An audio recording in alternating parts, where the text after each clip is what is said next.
আল্লাহ জান্নাতটাকে প্রয়োজনে পাথর দিয়ে পূরণ করবেন, এরপরও কোনো গুনাহগার বান্দাকে জান্নাতে নেবেন না। তাহলে বাঁচার উপায় কি? এতক্ষণ পর্যন্ত আমিও স্বীকৃতি দিলাম গুনাহগার, আপনিও দিলেন গুনাহগার, সবাই মিলে পর্যালোচনা করলাম সবাই গুনাহগার।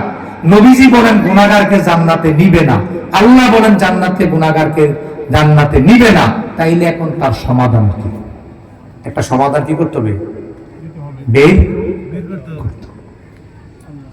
এক নম্বর হচ্ছে আমি গুনাহ থেকে কিভাবে বাঁচবো, দ্বিতীয় হচ্ছে আমি গুনাহ থেকে কিভাবে মুক্ত থাকবো।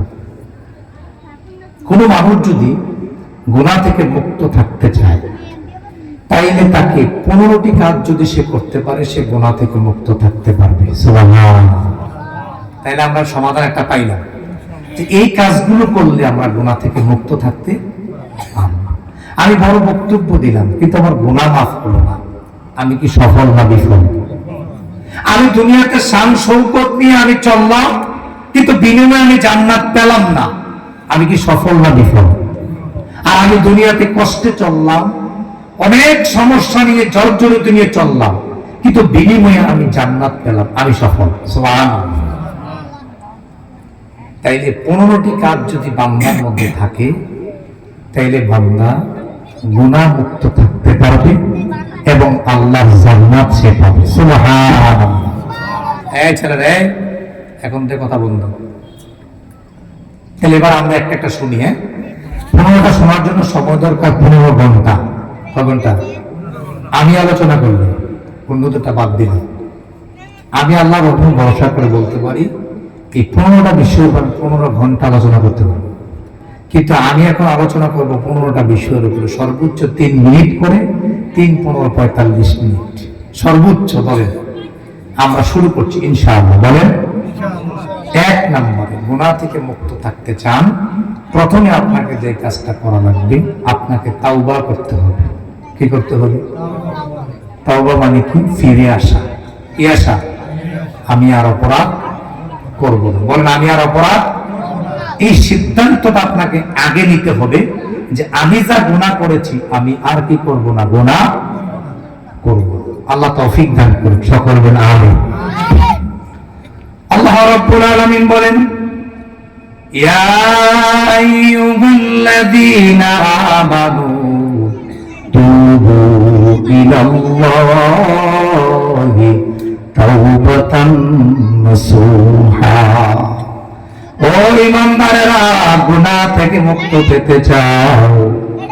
গুনার সাগরে ঘুরে ঘুরে দেখেছো, তুমি মায়ুস হয়ে গেছো।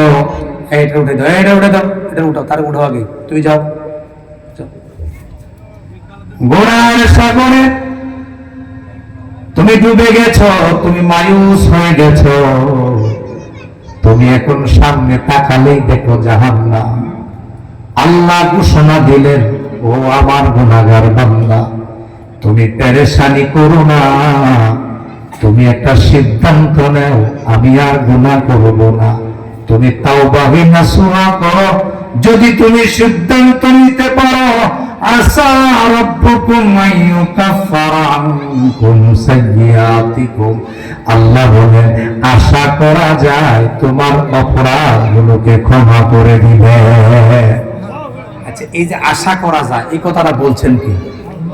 আল্লাহ নিজেই বলেন তুমি তওবা করো, তুমি যদি তাওবা করো আশা করা যায় তোমার গুনাহগুলোকে মাফ করে দেওয়া হবে। ওয়ায়ুদখিলকুম জান্নাত, তোমার একটা অফার দেয় আল্লাহ কয়, 1 নাম্বার অফার তোমার আমি একটা জান্নাত দিলাম। সুবহানাল্লাহ। এরপর আল্লাহ বলেন তুমি যদি তাওবা করো তাজরি মিন তাহতিহাল আনহার, আমি আল্লাহ ঘোষণা দিলাম তোমার আমি এমন একটা জান্নাত দিলাম। আমরা উদাহরণটা এভাবে দেই, মনে করেন আপনি কক্সবাজার গেলেন, কক্সবাজার যাওয়ার পরে দেখবেন পাগড়ের পাড়ের মধ্যে কতগুলো খেলনা দেওয়া আছে, ওই এলনির মধ্যে বসে বসে নায়ক নায়িকারা অথবা প্রেমিক প্রেমিকারা অথবা স্বামী স্ত্রী বৈধভাবে তারা বসে বসে ওখানে সাগরের ঢেউগুলো দেখে। সুবহানাল্লাহ।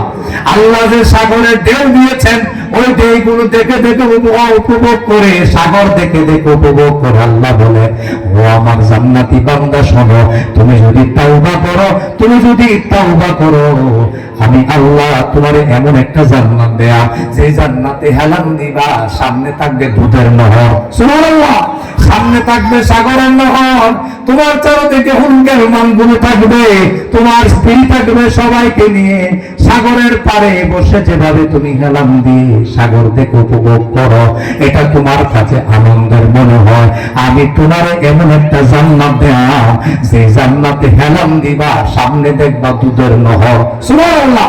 তুমি এটাই শেষ না, মধুর নহর, তুমি তাকাইলে দেখবা নহর, আমি আল্লাহ দেয়া। তুমি শুধু একটা সিদ্ধান্ত নাও, তুমি তওবা করবা, আমি আল্লাহর কাছে ক্ষমা চাইবা, বিনিময়ে আমি আল্লাহ জান্নাত দিয়া দেব। তাইলে যদি সিদ্ধান্ত একটা নেন, তাইলে গুনাহ মাফ। সিদ্ধান্তটা কি? আল্লাহর কাছে ক্ষমা চাওয়া। বলেন, আল্লাহর কাছে ক্ষমা চাওয়া। আল্লাহ নবী সাল্লাল্লাহু আলাইহি ওয়াসাল্লাম বলেন, কোন ব্যক্তি সফরে রওনা হলেন, সফরে রওনা হওয়ার পরে মরুভূমিতে চলছেন, দীর্ঘ পথ যাওয়ার পরে তার মধ্যে একটা ক্লান্তি এসেছে। আপনারা যারা হজ উমরায় গিয়েছেন, যাওয়ার পরে দেখবেন, হজ উমরা যাওয়ার পরে দেখবেন, মক্কা থেকে মদিনায় যেতে আমি দেখেছি, আমি যখন উমরায় গিয়েছিলাম, মক্কা থেকে মদিনায় যাইতে যে গাড়িটা 120 থেকে 150 কিলোমিটার বেগে চলে, ওই গাড়িটার সময় লাগছে প্রায় 6 ঘন্টা। কয় ঘন্টা? মাঝখানে কোনো বাড়িঘর নাই, তেমন কোনো বাড়িঘর নাই, মরুভূমি। আল্লাহ নবী বলেন, এমন একটা মরুভূমি এলাকায় গেলে তুমি দীর্ঘ পথ হাঁটার পরে তোমার সাথে ছিল একটা উট, এই উটের মধ্যে ছিল খাদ্যদ্রব্য, উটের মধ্যে ছিল তোমার কাপড় চোপড়, পানীয়, যা আছে উটের মধ্যে ছিল। তোমার একটা ক্লান্তি পাইলো, তুমি একটা গাছের নিচে বসলা, ওখানে বসার পরে ক্লান্তি পাইলো, একটু ঘুমাইলা, ঘুম থেকে উঠে দেখলা তোমার উটটা নাই। উটটা কি? আল্লাহ নবী বলেন, তুমি যদি এখন সামনে যাও তাহলে তুমি মারা যাইবা, তোমার বাড়ি ঘর এত দূরে যেখানে তুমি যেতে পারবা না। তুমি যদি পেছনে যাও তাও মারা যাইবা, কারণ পেছনে যাইতো যে সময় লাগবে, তোমার কাছে খাবার নাই, পানি নাই, তুমি নিশ্চিত মারা যাইবা ওই মুহূর্তে। তুমি চক্ষুগুলো বন্ধ করে ভাবতেছো কি করবা। আল্লাহ নবী বলেন, ওই মুহূর্তে যদি তোমার সামনে তোমার পানিওয়ালা, তোমার খাদ্যদ্রব্যওয়ালা উটটা, হারানো উটটা যদি তোমার সামনে হাজির হয়ে যায়, তুমি কেমন খুশি হইবা? নবীজিকে সাহাবারা বললেন, ইয়া রাসূলুল্লাহ, আমরা এমন খুশি হব, আকাশের নিচে জমিনের উপরে এর চাইতে খুশির কোনো আর সংবাদ নাই। আল্লাহ নবী বলেন, কোন গুনাহগার বান্দা, কি বান্দা? সবাই কোন কি বান্দা?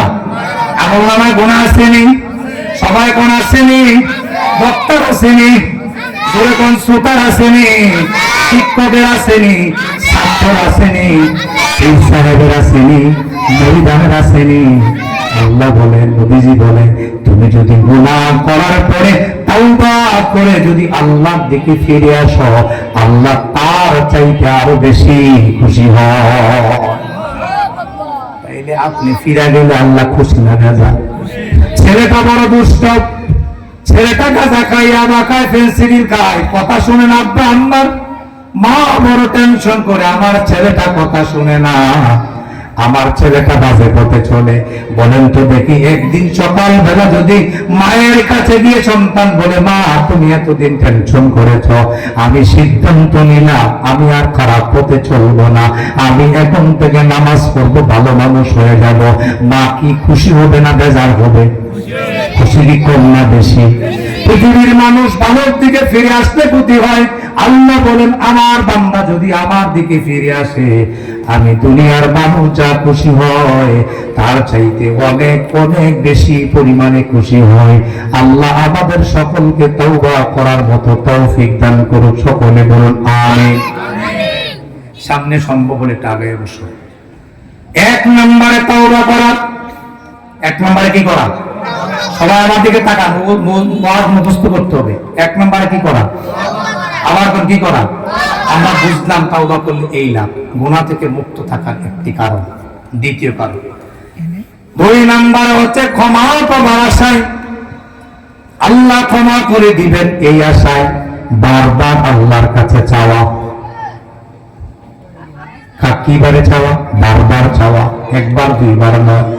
বারবার আল্লাহর কাছে বলে, আল্লাহ আমারে মাফ করে দেন।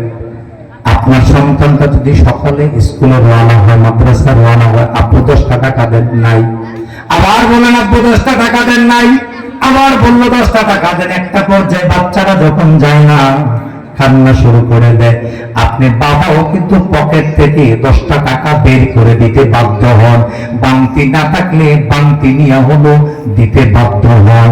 আল্লাহ বলেন, তোমার যে বাবা তার চাইতে আমি আল্লাহ অনেক বেশি রহমত, অনেক বেশি গুণওয়ালা, অনেক বেশি দয়াওয়ালা।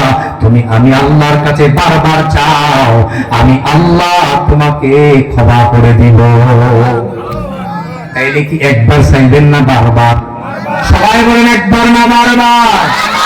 এবার আল্লাহ রাব্বুল আলামিন বলেন, ওয়াকুর রাব্বি ওয়ারহাম ওয়া আনতা খায়রুর রাহিমিন। ও বান্দা, তুমি আমি তোমার রব, আমি রবের কাছে বারবার ক্ষমা চাও। সুবহানাল্লাহ। এই কথাটা শিখাইছে কে? তারপরে শিখাইছে কে? আল্লাহই শিখায় আমার কাছে ক্ষমা চাও।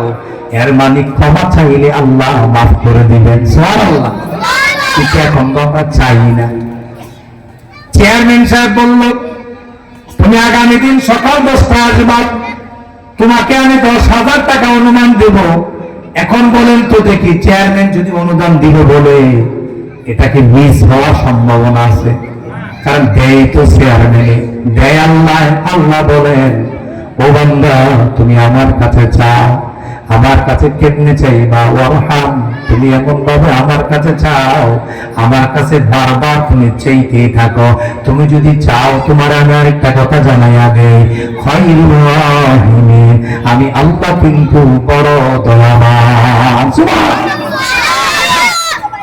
তাই আল্লাহর কাছে বারবার ক্ষমা চাইতে হবে। 3 নম্বর, রাসূলের আনুগত্য করতে হবে। আল্লাহ নবী যেভাবে বলেছেন, যেভাবে করতে বলেছেন, সেভাবে চলার নাম হচ্ছে রাসূলের আনুগত্য। আমি রাসূলকে বড় ভালোবাসি, কিন্তু আমি রাসূলের আনুগত্য করি না। রাসূল নামাজ পড়তে বলছে, আমি নামাজ পড়ি না। রাসূল সুন্নাহ রেখেছে, দাড়ি রেখেছে, আমি দাড়ি রাখি না।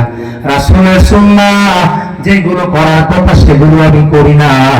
বলেন তো দেখি, এর নাম কি ভালোবাসা?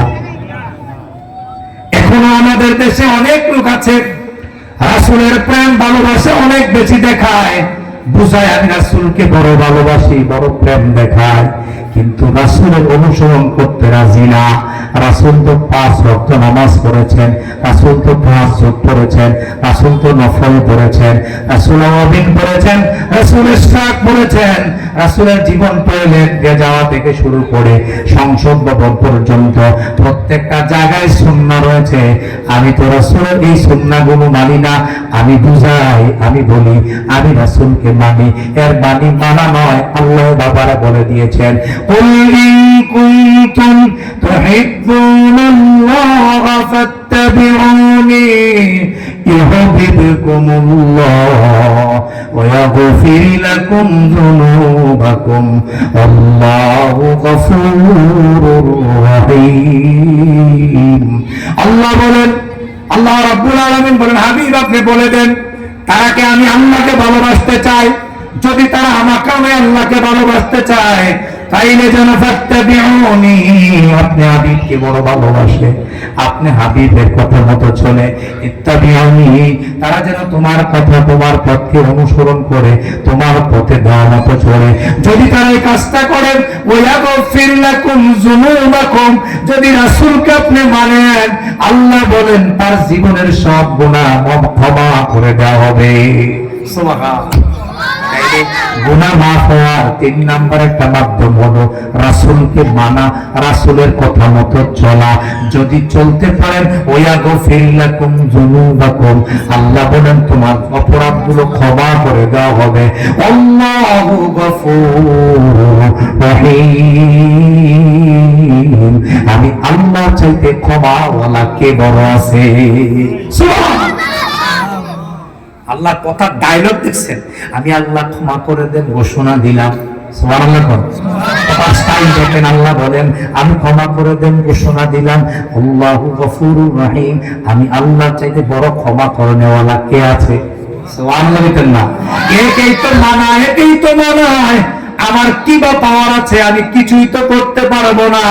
আল্লাহ বলেন ক্ষমতার পাওয়ার তো সব আমার হাতে, আমি ইচ্ছা করলেই তোমারে ক্ষমা করে দিতে পারবো। আল্লাহ আমাদের সকলকে ক্ষমা করে দিক, সকলে বলুন আমিন। 4 নম্বরে বেশি বেশি করে ইস্তেগফার পাঠ করা। এবার আমরা সকলে জবান ছেড়ে দিয়ে পড়ে আস্তাগফিরুল্লাহ, আবার বলুন আস্তাগফিরুল্লাহ, আস্তাগফিরুল্লাহ, আস্তাগফিরুল্লাহ। বেশি বেশি করে ইস্তেগফার পাঠ করা। আল্লাহ বলেন ফাকুল তুস্তাগফিরু রাব্বাকুম, তোমরা আমি রবের কাছে ইস্তেগফার পাঠ করো। সুবহানাল্লাহ। এটা আল্লাহ শিখায়, আল্লাহ বলে আমি রবের কাছে তোমরা ইস্তেগফার বেশি বেশি করে পাঠ করো। এখন আমরা ইস্তেগফার পাঠ করি না বললেই চলে। আল্লাহ বলেন ইস্তেগফার পাঠ করলে কি লাভ হবে? ইউরসিলিস সামাআ আলাইকুম মিদরারা। আল্লাহ বলেন তুমি আমি আল্লাহর কাছে যদি ইস্তেগফার পাঠ করো, তাইলে তোমার যে সূক্ষ্ম জমিন আছে আমি আকাশ থেকে বৃষ্টি দিয়ে ভরপুর করে দিব। তাইলে আজকে দোয়া পেয়ে গেলেন, বৃষ্টি কিভাবে আনতে হবে বুঝেন না? আল্লাহ বলেন ইস্তেগফার পাঠ করো, বেশি বেশি করে পড়ো আস্তাগফিরুল্লাহ, আস্তাগফিরুল্লাহ, আস্তাগফিরুল্লাহ। তুমি যদি পাঠ করো আমি আল্লাহ আকাশ থেকে তোমাদের জন্য বৃষ্টি দিয়ে দিলাম। আচ্ছা বলেন তো দেখি, আর এখানে যারা কৃষক ভাইরা আছেন, আকাশ থেকে বৃষ্টি না হলে জমিনে কি ফসল হবে? সবাই ফসল হবে? আকাশে বৃষ্টি হলে, আকাশ থেকে বৃষ্টি হলে জমিনে ফসল হবে, আকাশ থেকে বৃষ্টি না হলে জমিনে কিন্তু ফসল হবে না। যদিও কখনো কখনো বৃষ্টির কারণে আমাদের ফসল মারা যায়, বুঝতে হবে আপনার একটু ফসল নষ্ট হলেও আল্লাহর পরিকল্পনা বড় বৃহৎ, বড় বড়। আপনার কিছু নষ্ট হলেও অন্য দিয়ে জমিনের উর্বরতা বাড়ে। বৃষ্টি হলে জমিনের উর্বরতা বাড়ে, বৃষ্টি হলে জমিনের কাজকর্ম যারা করে, ফসল যারা ফলায়, ফসলের মান ভালো হয়। ফসল যেটা করে ওইটার মধ্যে কিছুটা হলেও পরিবর্তন আসে। আর বৃষ্টি যখন না হয়, শুকনো যখন থাকে জমিন, ওই জমিনের ফসল আপনার এবং আমার শরীরের জন্য স্বাস্থ্যকর হবে না। আল্লাহ বলেন ইউরসিলিস সামাআ আলাইকুম মিদরারা, আমি আকাশ থেকে বৃষ্টি দিব। সুবহানাল্লাহ। তাইলে আপনি যখন দেখেন দীর্ঘদিন বৃষ্টি নাই, এবার সবাই মিলে পড়তে থাকুন আস্তাগফিরুল্লাহ, আস্তাগফিরুল্লাহ, আস্তাগফিরুল্লাহ, আস্তাগফিরুল্লাহ। আল্লাহ আমাদের সকলকে তৌফিক দান করুন, সকলে বলুন আমিন। ওয়ায়ুমদিদুকুম বিআমওয়ালি ওয়া বাইনি ওয়াজআল লাকুম জান্নাত। আল্লাহর পর অফার দিচ্ছেন, খেয়াল করেন। 1 নম্বর অফার দিলেন, তুমি যদি ইস্তেগফার পাঠ করো আমি আকাশ থেকে বৃষ্টি দেব। 2 নম্বরে অফার দিলেন ওয়ায়ুমদিদুকুম বিআমওয়াল, বান্দা তোমার সম্পদ নাই, টাকার অভাব, পয়সার অভাব, ঋণগ্রস্ত হয়ে গেছো। আমার অনেক ভাইরা এখানে থাকতে পারেন, দীর্ঘদিন ধরে ঋণের বোঝাগুলো আপনারা বইতেছেন। অথবা এমনও হতে পারে আপনি যেভাবে কষ্ট করে চলেন টাকার অর্থ অভাবে বলেন।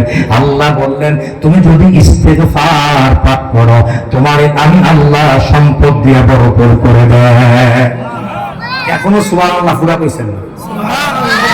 আমরা সব সময় বলি আহারে অভাব, আহারে অভাব, আহারে অভাব। এই কথাটা না বলে কালকে থেকে শুরু করুন, টাকা নাই, আস্তাগফিরুল্লাহ, আস্তাগফিরুল্লাহ। আমি কথা দিলাম যদি জ্ঞান থেকে যদি আপনি একিনের সহিত ইস্তেগফার পাঠ করেন, দেখবেন সন্ধ্যা হওয়ার আগেই কেউ না কেউ এনে আপনারা টাকা দেওয়া যাইতেছে। তখন চান আপনি কালকে থেকে আমল শুরু করুন। আমি ব্যক্তিগত জীবনে বহুবার আমলটা করে পেয়েছি। আর এই ঘোষণাটা কার? সবাই বলেন ঘোষণা কার? আল্লাহ বলেন ওয়ায়ুমদিদুকুম বিআমওয়াল, আমি আল্লাহ তোমার সম্পদের অভাবটা শেষ করে দেয়া। তুমি ঋণ আছো, ঋণগুলো শেষ করতে পারো না, সমস্যা বারবার পড়ো, আল্লাহ বলেন আমি তোমার সমস্যাগুলো দূর করে দিব। তুমি শুধু একটা কাজ করবা বান্দা, আমি আল্লাহর উপর বেশি বেশি ইস্তেগফার পাঠ করবা। এজন্য আমার ভাইয়েরা, আমার মা বোনেরা, যে যেখান থেকে আমার কথাগুলো শুনছে, আপনাদেরকে অনুরোধ করছি, অবসর আছেন, বিভিন্ন ঋণের মধ্যে পড়ে আছেন, দীর্ঘদিন ধরে কষ্টে আছেন, দীর্ঘদিন ধরে রোগের মধ্যে ভুগছেন, আপনি একটু কাজ করেন, আপনি সকাল সন্ধ্যা বেশি বেশি করে ইস্তেগফার পাঠ করেন। আল্লাহ ঘোষণা দিলেন, আল্লাহ ঘোষণা দিলেন, আমি তোমাকে সম্পদ দিয়ে ভরপুর করে দিব। সুবহানাল্লাহ। 2 নম্বর আল্লাহ বলেন আমি আল্লাহ কথা দিলাম, তুমি যদি ইস্তেগফার পাঠ করো, তোমার সন্তান নাই, দীর্ঘদিন সন্তান হয় না, অথবা তোমার ছেলে আছে মেয়ে নাই, মেয়ে আছে ছেলে নাই, তুমি বেশি বেশি করে ইস্তেগফার পাঠ করো, খালেস নিয়তে যদি ইস্তেগফার পাঠ করো, আমি আল্লাহ তোমার সন্তান দিয়া গোটা ভরপুর করে দেব। এখন যদি এরপর আল্লাহ না দেয়, বুঝতে হবে আপনাকে দিলে সমস্যা আছে, না দিলে সুবিধা। এজন্য আল্লাহ আপনারে ভালোবাসে, যার কারণে আল্লাহ সন্তান না দিয়েও আপনারে পরীক্ষা করতে পারে। কিন্তু সন্তান নেই, দীর্ঘদিন ধরে সন্তান হয় না, অথবা আপনি কোন একটা সমস্যার কারণে সন্তানের বাবা সন্তানের মা হতে পারছেন না, আল্লাহ শিখাইয়া দেন না বেশি বেশি আমি আল্লাহর কাছে ইস্তেগফার পাঠ করো, তোমাদের যে সমস্যাগুলো আছে সমস্যাগুলো আমি আল্লাহ দূর করে দিব, তোমাদের দুজনকে বাবা মা বানায়া দিব। বলেছেন কে? সবাই বলেন, বলেছেন কে? আল্লাহ বলেন সন্তান দিব, প্রথমে বললেন সম্পদ দিব, 1 নম্বরে বললেন বৃষ্টি দিবে, এরপরে বললেন আপনাকে বৃষ্টি দিবে, 2 নম্বরে সম্পদ দিবে, 3 নম্বরে আপনাকে সন্তান দিয়ে ঘরটা ভরপুর করে দিবে আপনার প্রয়োজনের আলোকে। আল্লাহ আমাদের সকলকে কবুল করুক, সকলে বলুন আমিন। 4 নম্বর আল্লাহ বলেন ওয়ায়াজআলনাকুম জান্নাত। বান্দারে, তুমি ইস্তেগফার পাঠ করলে শুধু এখানেই শেষ না, আমি আল্লাহ তোমারে একটা জান্নাত দেব। খুশি না বেজার? শুধু আস্তাগফিরুল্লাহ সকাল বিকাল পড়বেন। এজন্য যদি আল্লাহ এতগুলো অফার দেয়, এতগুলো পুরস্কার দেয়, এই কথাটা পড়ার দরকার আছে নাকি নাই? সবাই বলেন আছে নাকি নাই? প্রত্যেকে বেশি কষ্ট হয়, প্রত্যেকে বেশি সময় লাগে, হাঁটতে বসতে সব সময় আপনি না পড়তে পারেন। রাতের বেলা আপনি রওনা হয়েছেন, আপনি রাস্তার মধ্যে এসে দেখলেন গাড়ি নাই, আপনি বাড়িতে যেতে হবে 5 মাইল 6 মাইল হাঁটতে হবে, শরীর ক্লান্ত হয়ে গেছে। নবীজি বলেন তুমি ওই মুহূর্তে, তোমার জন্য একটা পরামর্শ আল্লাহ নবী সাল্লাল্লাহু আলাইহি ওয়াসাল্লাম দিয়েছে, তুমি রাস্তায় হাঁটো আর বারবার পড়তে থাকো আস্তাগফিরুল্লাহ আস্তাগফিরুল্লাহ আস্তাগফিরুল্লাহ, আল্লাহ তোমার শরীরের শক্তি বাড়াইয়া দিব। আবার বলেন আল্লাহ তাআলা এরপরে বলছেন, জাতি যারা ছিল, যারা পাথর কেটে তারা ঘর বানাইতো, কি কেটে? শক্তি কম না বেশি? জোরে বল। হাতের নখ দ্বারা পাথর কেটে তারা ঘর বানাইতো, তাদের শক্তি কি কম না বেশি? আমরা এখন হাতুড়া দিয়ে আবার সেনা দিয়ে ফিরা দিল, পাথর থেকে ফিরে আসে, সাথে আবার দেখবেন বিজলির মতো আগুনও জ্বলে। এর মানে হলো আমরা আমাদের সেনা দিয়ে যেটাকে খোদাই করতে পারি না, আর ওই জাতির লোকেরা হাতের নখ দিয়ে আসলাইয়া তারা পাথরের মধ্যে ঘর বানাইতো। আল্লাহু আকবার। তাদের কি শক্তি বেশি না কম? আমার চাইতে? আমার চাইতে? আপনার চাইতে? আমি যে এখন কাজ করতাম, গেলে মাটির মধ্যে কোথাও লাগলেই আমার হাতের নখ ভেঙে যায়। কথা কয় না? কথা কয় না? আমার হাতের মধ্যে দিতে চামড়া উঠা যায়, আপনার হাতের চামড়া উঠা যায়, নখ ফাইটা যায়, পারে নাকি পারে না? আর আপনি পাথরে ধরলে তো অবস্থাই খারাপ। আল্লাহ নবী বলেন, আল্লাহ রাব্বুল আলামিন বলেছেন এই কথাটা, যদি ওই আদ জাতির এবং সামুদ জাতিদেরকে বলছেন যারা পাথর কেটে ঘর বানাও, তোমাদের জন্য মেসেজ হচ্ছে তোমরা যদি বেশি বেশি করে ইস্তেগফার করো, তাইলে তোমাদেরকে আমি আল্লাহ এর আরো শক্তি বাড়াইয়া দেয়। শক্তির অভাব নাই। হাত দিয়ে যারা পাথর কাটে, পাথর কাটা ঘর বানায়, তাদের শক্তির অভাব নাই। আল্লাহ মেসেজ দিলেন ও গোলাম, তুমি যদি আমি আল্লাহর উপরে ইস্তেগফার করো তাইলে আমি আল্লাহ আরো শক্তি বাড়াইয়া দেব। সুবহানাল্লাহ। আল্লাহর কাছে দোয়া করতে হবে, আল্লাহ তাদেরকে যদি শক্তি বাড়াইয়া দিতে পারেন। আমি একা একা রাতের বেলা ভাবছি সাথে কেউ নাই, একা একা ভাবছি ক্লান্ত হয়ে গেছি, আমার শক্তিটা বাড়াইয়া দেন, আমি যেন যথাসময়ে বাড়িতে যেয়ে পৌঁছতে পারি। আল্লাহ আমাদের সকলকে ইস্তেগফার পাঠ করার তৌফিক দান করুক। সকলে বলুন আমিন। আমার মা বোনেরা যারা শুনছেন, আপনারা আপনাদের রান্না বান্না করার পরে, রান্না বান্না শেষ করার পরে যখন ক্লান্ত হয়ে যান, অনেক মা বোনেরা এমন আছেন বাসার রুমের মধ্যে, সেখানে গিয়ে টিভি ছেড়ে দেন, টিভি ছেড়ে ফ্যান ছেড়ে আপনারা বাতাস খান, আর বাতাস উপভোগ করে করে টিভি গুলো দেখতেছেন। মাগো মা, এটা কিন্তু তোমার পাপ। নবীজি বলেন ওই মুহূর্তে যদি তোমার আমার মা এবং বোনেরা শুনে রাখুন, ওই মুহূর্তে যদি আপনি বেশি বেশি করে ইস্তেগফার পাঠ করেন, নবীজি বলেন ওই মুহূর্তে তোমার শরীরের শক্তি আল্লাহ বাড়াইয়া দিবে। আমার কিশোর ভাইয়েরা মাঠের মধ্যে কাজ করতে সকালবেলা গিয়েছেন, বেলা 8টা বেজে গেছে, আপনার জন্য খাবার নিয়ে আসার কথা মাঠের মধ্যে, অথবা আপনি বাড়িতে যায় খাবার খাবেন, খাবার খাইতে পারছেন না, ওই মুহূর্তে বড় ক্লান্ত ক্ষুধার্ত। আপনি আল্লাহ নবী বলেন ও কিশোর ভাইয়েরা, তোমার জন্য মেসেজ দিচ্ছেন আল্লাহ।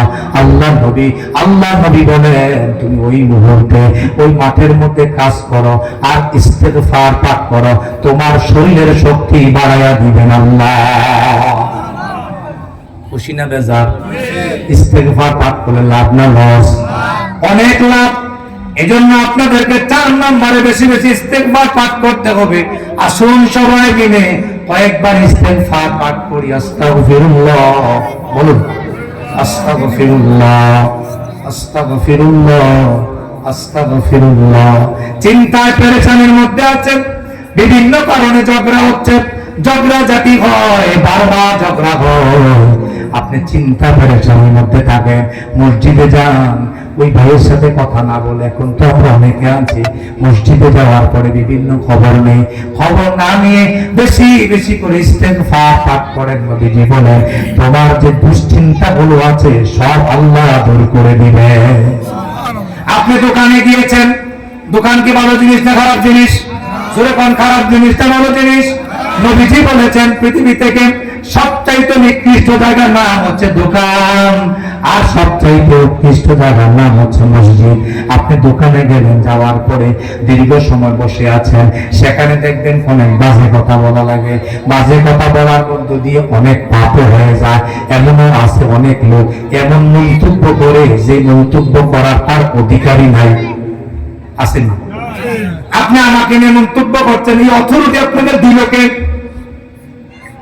আপনি তাকে নিয়ে মন্তব্য করছেন, এই অথরিটিটা আপনারা দিল কে? আপনি তো আমাকে নিয়ে মন্তব্য করতে পারেন না, আপনি তো ওকে নিয়ে মন্তব্য করতে পারেন না। নবীজি বলেন তুমি দোকানে গেছো, দোকানে তুমি খরচ করার জন্য গেছো, যেহেতু দোকানের জায়গাটার ব্যাপারে নবীজি বলেছেন এই জায়গাটা বড় খারাপ জায়গা।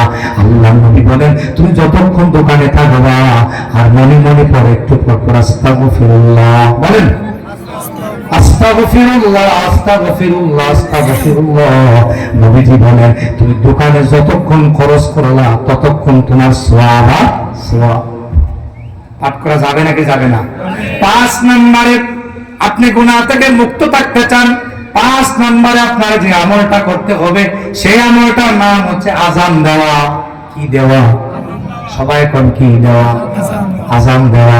এখন মানুষ মনে করে আযান দেওয়া কি আমার কাজ নেই, আযান দেওয়া মুয়াজ্জিনের কাজ। আল্লাহ নবী বলেন ও মুসলমান কান খাড়া করেন, সময় পাইলে মসজিদে যাবেন, মাঝে মধ্যে মসজিদে গিয়ে আযান দিবেন। আল্লাহ নবী আপনি যদি আযান দেন আপনার ব্যাপারে মেসেজ দিচ্ছেন, শুনুন আল্লাহ নবী বলেন আযানের ধ্বনিটা যত দূর পর্যন্ত যায় তত দূর পর্যন্ত সওয়াব আপনার আমলনামায় দিয়ে দেওয়া হবে। 2 নম্বর অফার দিচ্ছেন আল্লাহ নবী বলেন ওই এরিয়ার মধ্যে যত জীব জন্তু জানোয়ার আছে সব জীব জন্তু জানোয়ার গুলো আপনার জন্য দোয়া করতে থাকে। তাহলে বলেন তো দেখি আযান দিলে লাভ না লস? আযান দিবেন কার জন্য?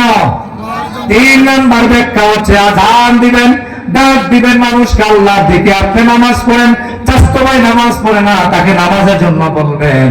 আপনি দোকান থেকে উঠেছেন, দোকান থেকে উঠে নামাজে যাবেন, দোকানে আরো অনেক লোক বসে থাকে, তাদেরকেও বলবেন চলেন নামাজ পড়তে যাই।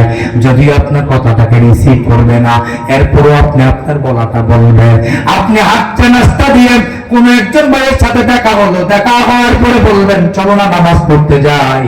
আপনি ঘুম থেকে উঠেছেন, ছেলেটাকে জাগান, মেয়েটাকে জাগান, স্ত্রীকে জাগান, ভাই বোন আত্মীয় স্বজন সবাইকে জাগান, জাগাইয়া বলেন নামাজ পড়ো, নামাজ পড়ো। ছেলেটাকে নিয়ে মসজিদে চলে যান। আল্লাহ নবী বলেন তুমি যদি এভাবে তোমার সংসারটা সাজাতে পারো, তোমার সংসার হবে পৃথিবীর সেরা সংসার। আর তোমার ব্যাপার আল্লাহ বলছেন ওয়ামান আহসানু কওলান মিম্মান দাআ ইলাল্লাহি ওয়া আমিলা সালিহান ওয়া ক্বালা ইন্নানি মিনাল মুসলিমিন। আল্লাহ বলে আমার যে বান্দারা নামাজের জন্য ডাক দিল, দোকানে যে ব্যক্তিকে নামাজের জন্য ডাক দিল, সে অথবা অপছন্দ করছে, সে অথবা ধিক্কার করছে, ও দোকানের ধিক্কারওয়ালা ব্যক্তি, ও ব্যক্তি যে আমার উম্মতকে, যে আমার বান্দাকে বলেছ তোমার কথাটা পছন্দ হয় নাই, তোমার ব্যাপার আল্লাহ মেসেজ দিচ্ছেন, তার কথার চাইতে আর কার কথা উত্তম হতে পারে যে আমি আল্লাহর দিকে ডাকে। সুবহানাল্লাহ। তাইলে আপনি ডাকছেন কার দিকে? আসেন নামাজ পড়তে। যদি অপছন্দ করে আপনার বিরুদ্ধে কোনো মন্তব্য করে বুঝতে হবে এই মন্তব্যটা সরাসরি আল্লাহর বিরুদ্ধে করা হয়েছে। যদি মন থেকে করে লোকটি বেঈমান হওয়ার সম্ভাবনা থেকে যায়। তাই আল্লাহ বলেন ওমান হাসানু কাওলান মিম্মান দাআ, তার কথার চাইতে আর কার কথা উত্তম হতে পারে যে আমি আল্লাহর দিকে ডাকে। মুয়াজ্জিন কার দিকে ডাকে? সবাই কোন কার দিকে ডাকে? আল্লাহর দিকে ডাকে। নামাজি নামাজিকে ডাকে কার দিকে ডাকে? হজ করে যিনি হজের দিকে ডাকে কার দিকে ডাকে? উমরা করে যিনি উমরার দিকে ডাকে কার দিকে ডাকে? ঘুরে ফিরে সবাই আল্লাহর দিকে ডাকে। তাইলে আযান দিতে হবে। এক নাম্বার আযান হলো মসজিদে আযান দেওয়া, দুই নাম্বার আযান হলো আপনি যেখানে থাকেন মানুষকে আল্লাহর দিকে ডাকা, নামাজের দিকে ডাকা, পরিবারটাকে সাজানো। 6 নাম্বারে পাপ করেছেন, গুনাহ করেছেন, গুনাহ বুঝতে পেরেছেন, আপনি বুঝেছেন এটা আমার গুনাহ হয়ে গেছে, অপরাধ হয়ে গেছেন, অন্যায় হয়ে গেছে, কান লাগান মুসলমান, আমার দিকে কান লাগান। বড় গুরুত্বপূর্ণ কথাগুলো আপনাদেরকে শোনাইয়া যাচ্ছে। আপনি মনে করলেন আপনার পাপ হয়ে গেছে, অপরাধ হয়ে গেছে, গুনাহটিকে মাফ করা দরকার। দরকার নাকি দরকার না? যেহেতু আপনি বুঝছেন আমি আমার ছেলের লোকে খারাপ আচরণ করলাম, এটা ভালো করি নাই, আমি একজনকে গালি দিলাম, ভালো করি নাই। আমি বিশেষ করে মা বোনদেরকে বলছি আপনারা ঝগড়া লাগলেই বড় গালাগালিজ করেন, আপনাদের মুখের কোনো ব্যালেন্স থাকে না।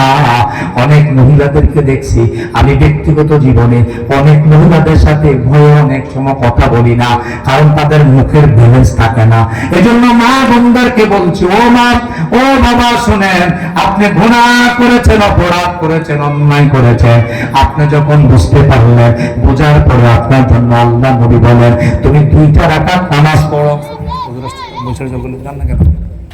তুমি 2টা রাকাত নামাজ পড়ো, 2 রাকাত নামাজ পড়ে আল্লাহর কাছে তুমি দোয়া করো, আল্লাহর কাছে 2 হাত তুলে তুমি আল্লাহর কাছে কান্না করো। নবীজি বলেন 2 রাকাত নামাজ পড়ে সালাম ফিরাইতে দেরি, তোমার আমলনামার গুনাহগুলো মাফ করতে দেরি হবে না। এই যে এখনো সুবহানাল্লাহ বলছেন না, শুনছেন নি? কিছু শুনছেন না? আপনারা শুনেন নাই, আবার শুনেন। অপরাধ করছেন, অন্যায় করছেন, বুঝছেন, ভাবলেন মসজিদে যাই, ভালো করে ওযু করলেন, ওযু করে 2 রাকাত নফল নামাজ আদায় করলেন, আর মনে মনে নিয়ত করলেন রব্বুল আলামিন আমি যে অপরাধ করেছি, অন্যায় করেছি, এই অন্যায়ের জন্য 2টা রাকাত নামাজ পড়লাম। নবীজি বলেন নামাজের সালাম ফিরাইতে দেরি, তোমার আমলনামার গুনাহগুলো মাফ করতে দেরি হবে না। নামাজ পড়বেন কয় রাকাত? সবাই কোন কয় রাকাত? গুনাহ মাফ দরকার আছে নাকি নাই? আমরা পারবো নাকি পারবো না? 7 নম্বরে গুনাহ মাফ করাতে চান, গুনাহ থেকে মুক্ত হতে চান, গুনাহ থেকে মুক্ত হতে চান, আল্লাহ নবী সাল্লাল্লাহু আলাইহি ওয়াসাল্লাম বলেন 7 নম্বর হচ্ছে 5 ওয়াক্ত নামাজ পড়া। কয় ওয়াক্ত নামাজ পড়া? এখন আমাদের মধ্যে অনেকে আছে নামাজ পড়ে না, কিন্তু বুঝায় আমি বড় গুনাহ মুক্ত।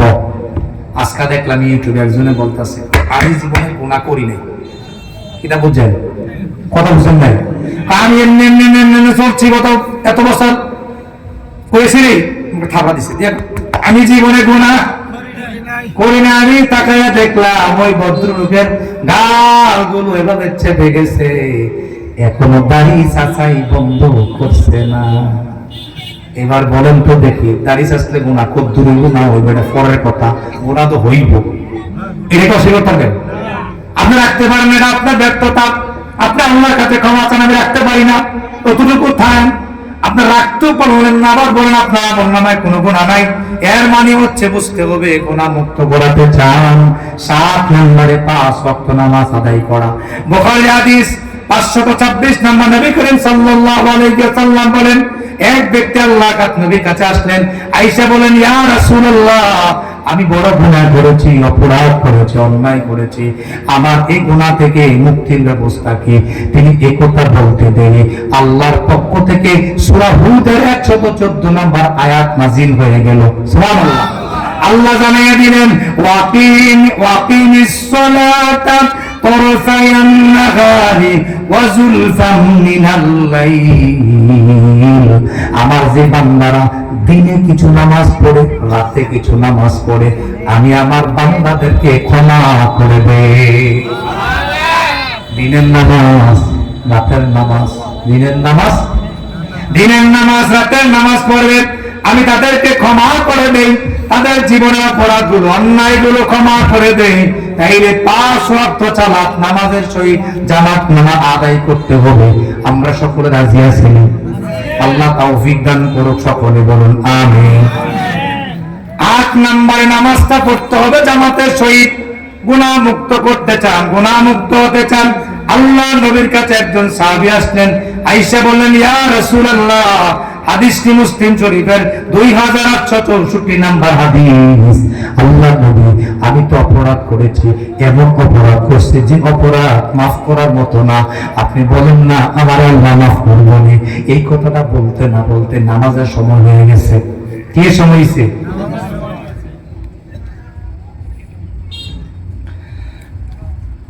কতক্ষণ চালাবেন জানতে চাচ্ছি আর কি। এইসব নিয়ে জি আল্লাহ নবী সাল্লাল্লাহু আলাইহি ওয়াসাল্লাম বলেন, ও সাহাবী, তুমি এখন নামাজ পড়ো। নামাজের সময় হয়ে গেল, নামাজে দাঁড়ালেন, সালাম ফিরালেন। এবার সালাম ফিরানোর পর নবীজি কইলেন, ইয়া রাসূলুল্লাহ, আমি যে গুনাহ করছিলাম ও গুনাহকে মাফ করে দিন। সুবহানাল্লাহ। কি চমৎকার করে কথা বলে, ইয়া রাসূলুল্লাহ, আমার গুনাহকে মাফ করবেন। এই কথা যখন বলছে, আল্লাহর নবী সাল্লাল্লাহু আলাইহি ওয়াসাল্লাম বলেন, ও আমার সাহাবী, শুনো, তুমি কি জামাতে নামাজ আদায় করেছো? বলছেন, হ্যাঁ, আমি জামাতে নামাজ আদায় করছি। আল্লাহর নবী বলেন, তুমি জামাতে নামাজ আদায় করার কারণে তোমার গুনাহগুলো ক্ষমা হয়ে গেছে। আবার বলেন, 9 নম্বরে পাপ হয়ে গেল। কি হয়ে গেল? সবাই কোন পাপ হয়ে গেল। সাথে সাথে একটি ভালো কাজ করা। কি কাজ করা? সবাই কোন কি কাজ করা? পাপ হয়ে গেল, অন্যায় হয়ে গেল, বুঝতে পারছেন? এবার সাথে সাথে একটা ভালো কাজ করেন। সামনে দেখলেন একটা ভিক্ষুক, 10 টাকা পকেটে বের করে দেন। সুবহানাল্লাহ। আর মনে মনে কোন, আল্লাহ, আমি যে অপরাধ করলাম আমারে মাফ করে দেন। এই 10 টাকা ভিক্ষুককে দিলাম, এই উসিলা আমারে মাফ করে দেন। এবার আপনার মায়ের পান নাই, সুপারি নাই, আজকে না কিনলে হয়।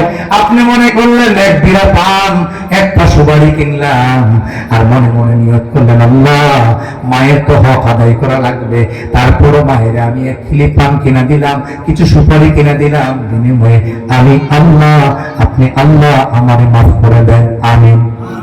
আল্লাহ নবী বলেন, তুমি যদি এবারে ভালো কাজগুলো করো, আর অনেক ভালো কাজ আছে। রাস্তার মধ্যে চলতেছেন, কোন একটা জায়গায় একটা ইট পড়ে আছে, আপনি মনে করলেন এই ইটের মধ্যে লেগে কোনো মানুষ পা কেটে যেতে পারে, ইটটা আপনি সরাইয়া দিলেন, এটাও একটা ভালো কাজ।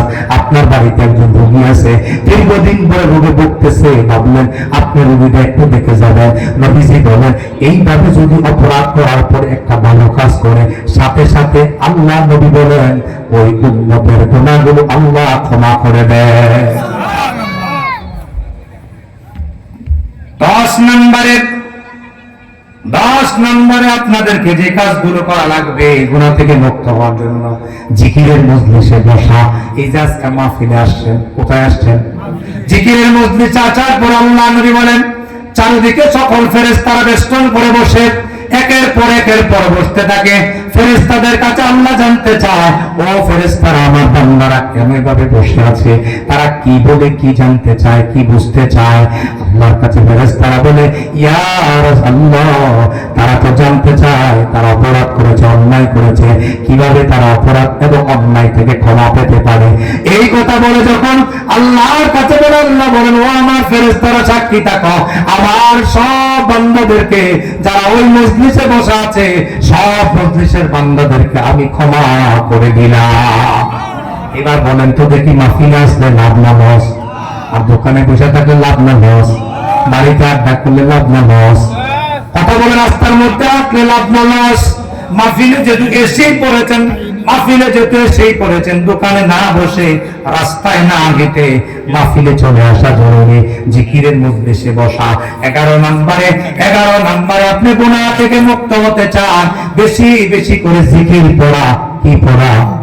আল্লাহ নবী সাল্লাল্লাহু আলাইহি ওয়াসাল্লাম বলেন, সুবহানাল্লাহি ওয়া বিহামদিহি ফি ইয়াউমি মিআতা মাররা কুত্তাত খাতায়াহুম ওয়া ইন কানাত মিসলু জাবালিল বাহর। আল্লাহর নবী বলেন, কোন মানুষ যদি অপরাধ করতে করতে, অন্যায় করতে করতে সাগরের ফেনা সমতুল্য করে, আর আমার বান্দা যদি একদিনে মাত্র 100 বার পড়ে সুবহানাল্লাহি ওয়া বিহামদিহি, এই কথাটা পড়ার সাথে সাথে আল্লাহ নবী বলেন 100 বার পড়বে, তার ফেনা সমতুল্য অপরাধ থাকার পর আল্লাহ তাদেরকে ক্ষমা করে দিবে। অপরাধ অনেক বেশি, অপরাধ বেশি, এত অপরাধ হওয়ার পরও নবী সাল্লাল্লাহু আলাইহি ওয়াসাল্লাম বলেন, তুমি যদি অপরাধ করে থাকো, মাত্র 100 বার পড়বা সুবহানাল্লাহি ওয়া বিহামদিহি। এই আমলটা তুমি একদিন প্রতিদিন তুমি করতে থাকো, 100 বার করে, তোমার আমলনামায় গুনাহ থাকবে না, যদি সাগরের ফেনা পরিমাণ অপরাধ থাকে। বলেন সুবহানাল্লাহ। এবার কয়েকবার পড়ুন সুবহানাল্লাহি ওয়া বিহামদিহি। বলেন সুবহানাল্লাহি ওয়া বিহামদিহি, সুবহানাল্লাহি ওয়া বিহামদিহি, সুবহানাল্লাহি ওয়া বিহামদিহি, সুবহানাল্লাহি ওয়া বিহামদিহি। 12 নম্বরে, এতক্ষণ আমরা 11 নম্বর শুনলাম জিকির করা। 12 নম্বর হচ্ছে পাপ না করে একটা হিম্মত থাকা। আপনি এভাবে বলা, আমি সিদ্ধান্ত নিলাম আজ থেকে আমি নামাজ ছাড়বো না। না তো নাই। আমি সিদ্ধান্ত নিলাম আমি খারাপ কাজটা করব না। আমি সিদ্ধান্ত নিলাম যারা করব না। সিদ্ধান্ত নিলাম ব্যভিচার করব না। সিদ্ধান্ত নিলাম জুলুম করব না। সিদ্ধান্ত নিলাম মানুষের অপবাদ দিব না। সিদ্ধান্ত নিলাম মানুষের সম্পর্কে মন্তব্য করব না। সিদ্ধান্ত নিলাম মিথ্যা কথা বলবো না। সিদ্ধান্ত নিলাম মিথ্যা সাক্ষী দিব না। আপনি একটা হিম্মত নিয়ে আপনি যদি এভাবে সিদ্ধান্ত নিতে পারেন, নবীজি বলেন গুনাহ থেকে মুক্ত থাকা একটি মাধ্যম হচ্ছে আপনাকে সিদ্ধান্ত নেওয়াই লাগবে। এখন আপনারা সিদ্ধান্তে থাকতে পারি না, আমরা সিদ্ধান্তে থাকতে পারি না। একটা ঢোলের বাজি বাড়ি ধরলেই সবার দৌড়ে গিয়ে হাজির, আছে নাকি নাই? ঢোলের বাড়ি করছে, সবাই যে হাজির। জিজ্ঞাসা করা আপনি কাজটা করলেন কি? নামাজ পড়েন, রোজা রাখেন। ভালো মানুষ তো আপনারা জানতাম। আপনি যে ঢোলের বাড়িটাতে শুয়ে গেলেন, আপনি যে নাচতে গেলেন, আপনি যে গাজার আসরে বসলেন, আপনি যে নদীর আসরে বসলেন, তখন দেখবেন একটা সুন্দর কেউ উত্তর দেন, গেলাম আর কি। কি কর কথা বলেন, গেলাম আর কি।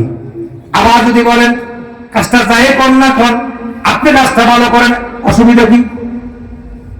কি কর অসুবিধা কি? হেতার কাছে একটা বুঝতে হচ্ছে অসুবিধা কি?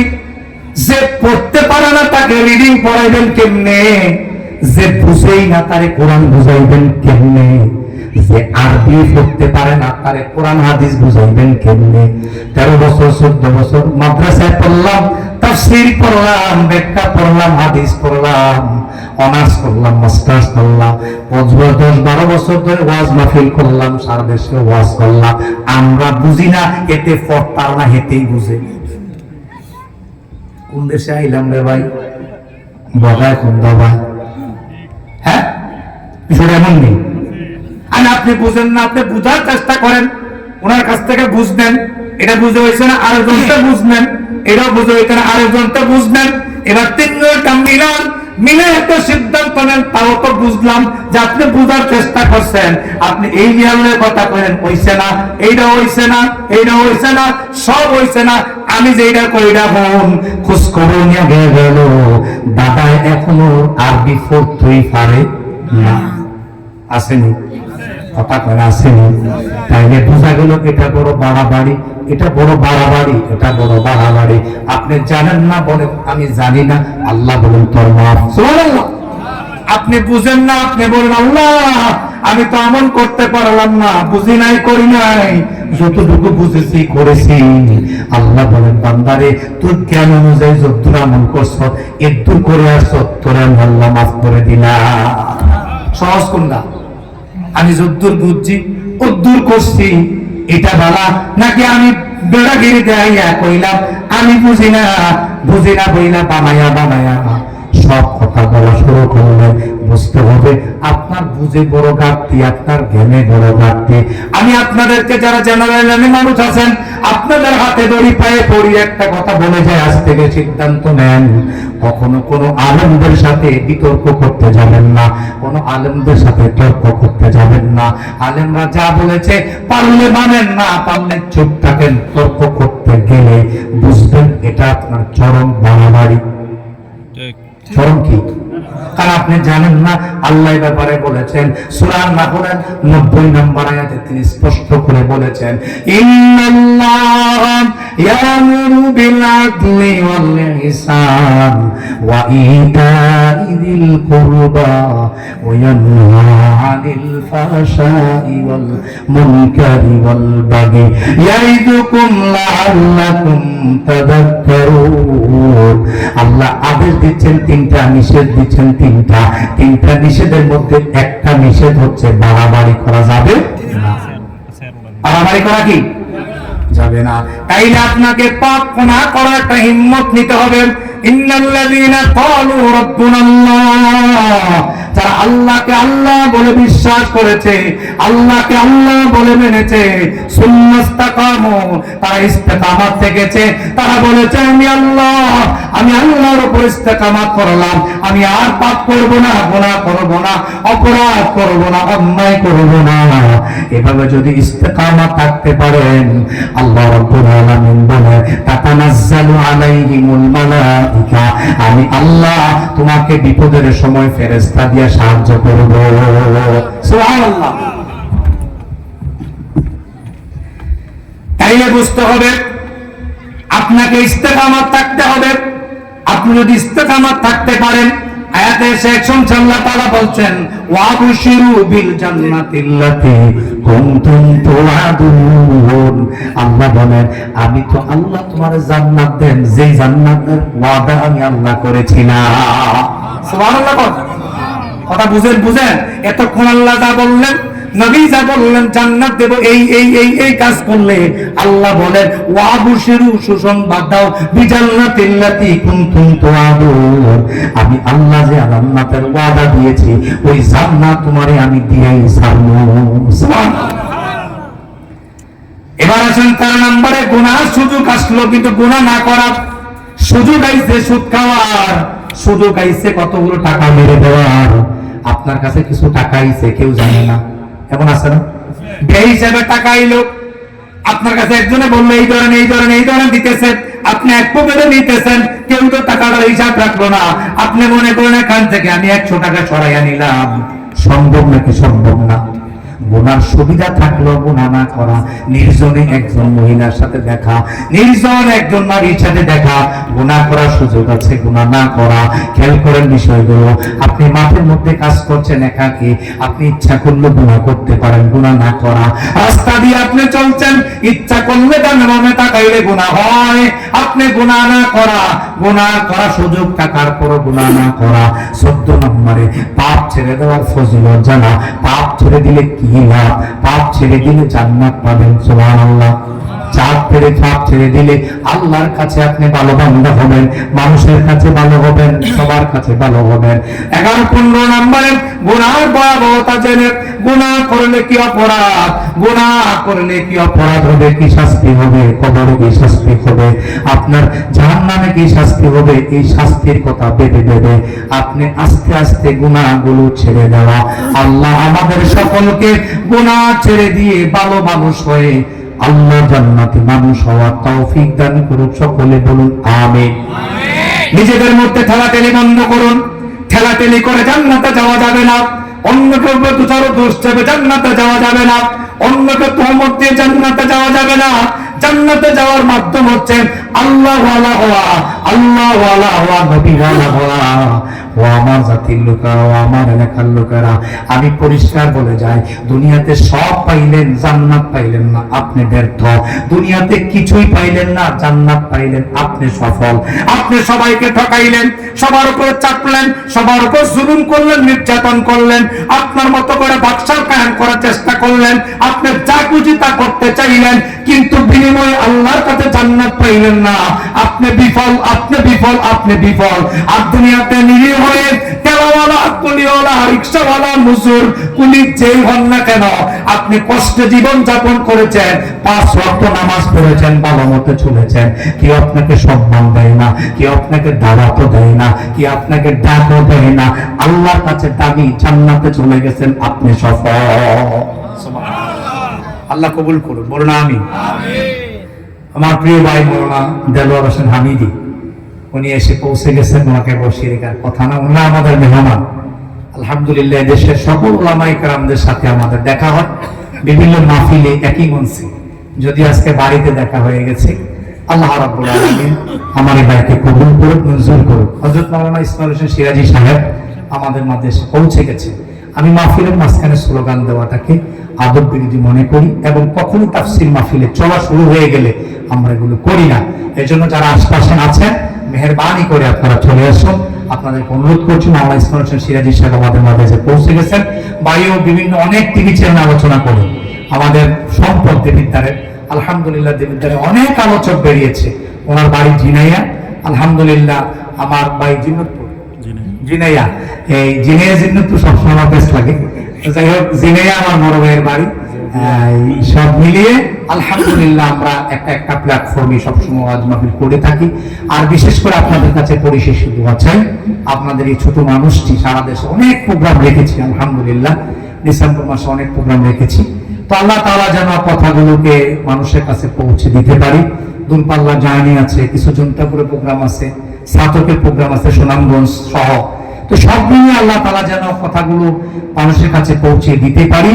আপনাদের সন্তান হিসাবে আসুন, আল্লাহ তাআলা আমাদের সকলকে কবুল করুন, মঞ্জুর করুন। আপনাদের দীর্ঘায়ু সুস্বাস্থ্য কামনা করে আজকের মতো আলোচনা এখানে শেষ করছি। হাযা মা ওয়াল ইলমু ইনদাল্লাহ, আলাইহি তাওয়াক্কালতু ওয়া ইলাইহি উনীব। আসসালামু আলাইকুম ওয়া রাহমাতুল্লাহি ওয়া বারাকাতুহু। আল্লাহ বলিয়া আবু বকর, আমি তো কতদিন আগে মিরাজে গেছিলাম, সুবহানাল্লাহ। আল্লাহ নবী বলতে দেরি হয়েছে, আবু বকর দেরি করে নাই।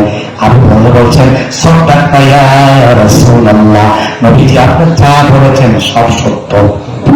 ও আবু বকর, কেউ বিশ্বাস করবে না। তুমি কেমনে বিশ্বাস করলা? তুমি তো দেখো না, যাচাই করলেন নাই। আবু বকর বলে দিলেন, ইয়া রাসূলুল্লাহ, যাকে আমি জীবনের শুরু থেকে দেখলাম, একটা পাপের সাথে সম্পৃক্ত হলো না, এই নবী মিথ্যা কথা কখনো বলতে পারে না।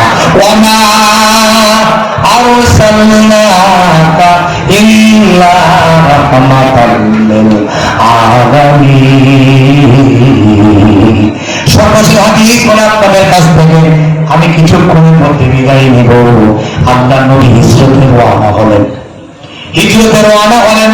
আলীকে বলে গেলেন, আলী আমার বিছানা ঘুমাইও। আলী ঘুমাইতে গেলে যাওয়ার পরে আল্লাহ নবী বলে গেলেন, আলী অচিরেই তোমার সাথে আমার মদিনায় দেখা হবে। সুবহানাল্লাহ।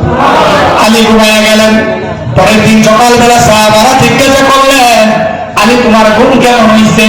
আলী বলে, ও আমার আল্লাহ নবী সাহাবারা শোনো, জীবনে যত ঘুম ঘুমিয়েছি আজকে রাতের মতো এত শান্তিতে কোনোদিন ঘুমাই নাই। কেমনে আল্লাহ নবী যখন সোহায়া দিয়া গেলেন আমাকে, যাবার বেলা বলে গেলেন, আলী তোমার সাথে অচিরে মদিনায় আমার সাথে দেখা হবে। আমি নিশ্চিত হয়ে গেলাম আল্লাহ নবীর সাথে দেখা হওয়ার আগে আমার মৃত্যু হবে না। আল্লাহ নবী ওই ছাড়া কথা বলে না, নিশ্চয় আল্লাহ জানিয়ে দিয়েছেন আমার মৃত্যু হবে না, আমার দেখা মদিনায় হবে। নবী নিজ থেকে কোনো কিছু বলে না। ওমা ইয়ান্তিকু আনিল হাওয়া ইন হুয়া ইল্লা ওয়াহয়ুন ইউহা। আমার নবী নিজ থেকে কোনো কিছু বলে না, কোনো কিছু বলে না। সুতরাং আমার নবী যা বলেছে সব সত্য বলেছে। সুবহানাল্লাহ। সুতরাং আমার মৃত্যু হবে না, তাই আমি শান্তিতে ঘুমালাম। প্রতিমধ্যে আল্লাহ নবী অদূরে যাওয়ার পরে